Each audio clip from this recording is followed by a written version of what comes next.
ভয়ের আগে আছে কি চ, তার আগে আছে কি ট। তাহলে চান্দা পার্টি বলে একটা পার্টি হোক, তাহলে তো আপনি ধানের শীষের আগে চলে যাবেন। বা আপনি এক কাছে টেম্পো স্ট্যান্ড বলে একটা পার্টি হোক, তাহলে আপনি আগে চলে যাবেন।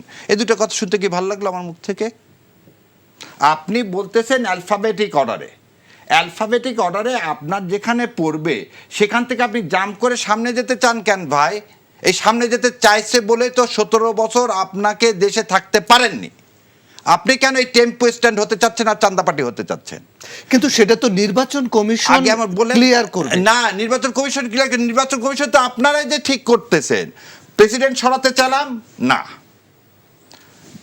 কি ঐক্যমতের সরকার তৈরি করতে চাইলাম সমস্ত রাজনৈতিক দল দিয়ে না, জুলাই সনদের গণভোট আগে হোক তারপরে ন্যাশনাল ইলেকশন হোক না, পার্লামেন্ট ফর্ম অফ গভর্নমেন্টের আগে কি হোক নাকি টেস্ট কেস হিসাবে স্থানীয় সরকার নির্বাচন হোক না, অমুককে সরাও না।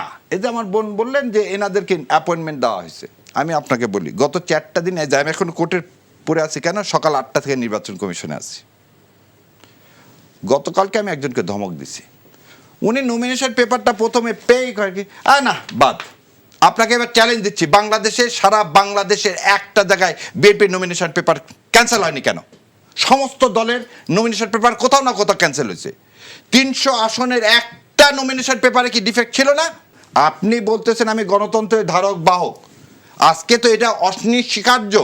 শহীদ রাষ্ট্রপতি জিয়াউর রহমান এদেশে গণতন্ত্র প্রবর্তন করছেন, বাকশাল থেকে দেশের মানুষকে মুক্তি দিচ্ছেন। আপনি আবার বাকশালের প্রতিধ্বনি কেন আমি শুনতে পাচ্ছি? প্রতিবাদ করবে না? হ্যাঁ, প্রতিবাদ করবে, তার ভাষা আছে, যান সরদিতে যান। ওখানে কেন আপনি ওখানে যে কালকে কেন ছেলেটা একটা প্রার্থী, তার কি মত প্রকাশের স্বাধীনতা থাকবে না? 15 বছর তো ছিল না, তার আপনি জামা কাপড় কোট ছিঁড়ে ফেলে দিলেন। গতকালকে আপনি দেখছেন হাসনাতের সাথে কি ব্যবহার করা হয়েছে।